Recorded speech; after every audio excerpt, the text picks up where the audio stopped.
Itong latest chika mga mosang, consistent and committed ka ba sa nobya mo? Yan ang hirit kay Donnie na mga mosang. Sabi niya, of course, committed kay Belle, 100%.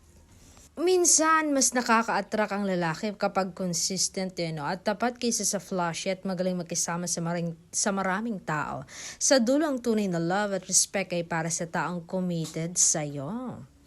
Alam niyo, ang temptation ay bahagi ng buhay, pero ang tamang lalaki ay alam kung paano hawakan ito ng may dignidad. Hindi niya kailangan magpakitang gilas para ipakita na may power siya sa kababaihan, nagwapo siya. Sa relationship, hindi laging madali ang magtiwala, pero kapag nakikita mo na kaya niyang tumanggi o kaya mong tumanggi sa maling bagay, mas nagiging confident ka sa relasyon niyo.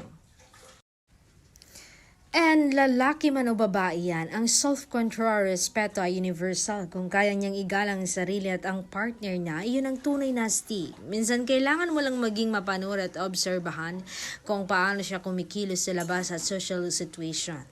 Diyan mo makikita kung tunay ba ang loyalty at matinding commitment niya. So sa huli, mas mahalaga ang quality kaysa sa quantity. Mas sulit ang taong may prinsipyo at may kontrol sa sarili kaysa sa lalaking puro show off at walang puso sa relasyon. Ako, may puso.